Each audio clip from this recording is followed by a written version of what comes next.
This is Hidden Killers Week in Review. A look back at the most prolific stories of the week. The blood washed away, but the guilt never does. Welcome to Hidden Killers with Tony Brueski, featuring psychotherapist and author Siobhan Scott.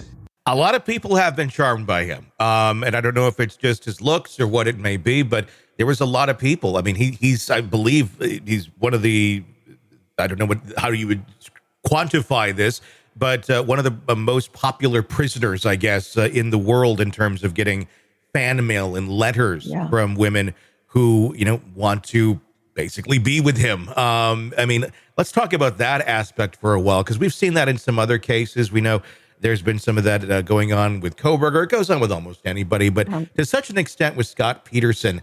Why is that? Especially with this horrible backstory that he has of cheating on his wife. I mean, just take the murder out of it. And let's say he was arrested for something else and put in jail for the rest of his life. What's the appeal with something like that?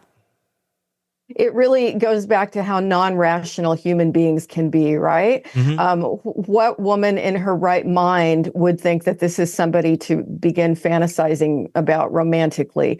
What does it get down to? I think, again, people like this, they're con artists. He was a nice looking con artist. He's a smooth talker.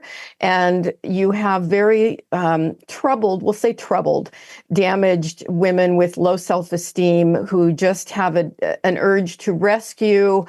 They have a fantasy about this person is innocent. I mean, I've seen so many cases where it was proven that a guy was a murderer, and yet there was a woman on the outside who didn't believe any of the evidence and was going to rescue him.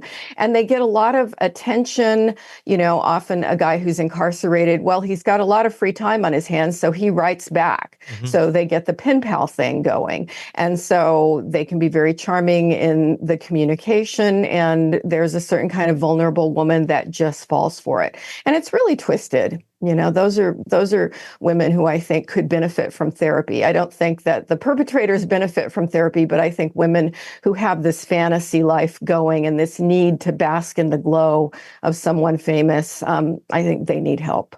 Is someone like that? I mean, have you ever dealt with anybody that does that with a prisoner? How do you bring them back around to see just how, unhealthy that sort of behavior is?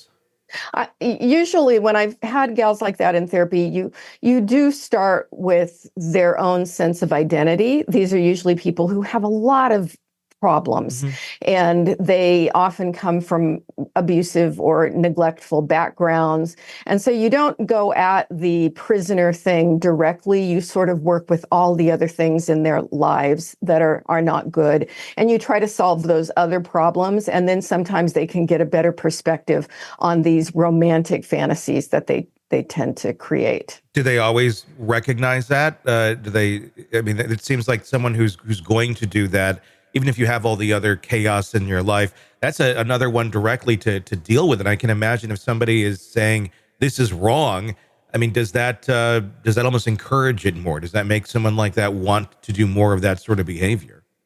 Yeah, if they see this guy as this poor, victimized, wonderful person, they may then just continue to try to rescue. And so you really have to deal with the other things in their lives. And do they all get better? No, certainly not. But I've seen a few. And sometimes the light bulb does come on for them, and they start to look at their other relationships, the other kinds of things that they've gotten into in their lives that weren't healthy, or they address their substance abuse problems, or, if you can get enough of a rapport going with them and look at the big picture, often you see a shift in the attraction to the bad guy. What does it do for the bad guy? They have, like you said, they have a lot of time to write back, and they're kind of living in their own bubble already. I mean, I think there's no really better definition of that. When you're in prison, you are in your own ecosystem and your own bubble, and you're getting these letters. For someone like a Scott Peterson, what do you think that does for him psychologically, getting letters like that, and for his own story, or believing his own story? Yeah, it definitely gives them the big ego boost that they love. The center of attention, feeling important, and it gives them a very active fantasy life, which is about all they can do in prison is feed their fantasy life, their sense of grandiosity. Does it ever, I mean, do we see this sometimes where you have a case like this? I mean, could Scott Peterson legitimately believe that he did not do this? I mean, could this be something that he's blacked out of in his mind because of all these years of professing his innocence? I mean, can one convince themselves that they did not commit a horrific crime like this, even though they in fact did? Yeah, that would only happen in the case of a person who's psychotic or has some strong psychotic tendencies. And they may really be so poorly grounded in reality that they just don't know what happened, or they don't remember they were in a very altered psychotic state at the time. That's clearly not him. The guy is not psychotic. He's strategic. He's grounded in reality. And if in fact he is guilty, he's very aware of it. Yeah. It's fascinating to watch. It'll be interesting to see these interviews and what he has to say. Yeah, I want to hear it all too. If somebody's in prison and they shouldn't be, it just doesn't feel like Scott Peterson is one of those people. No, it doesn't have that feeling, definitely. All right, true crime addicts, let's cut the crap.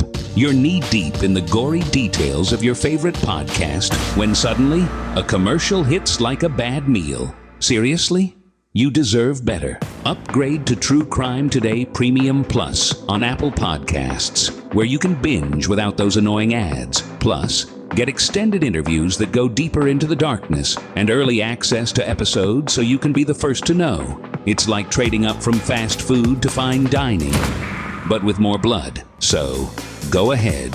Search for True Crime Today Premium Plus on Apple Podcasts. Subscribe and feast on the good stuff.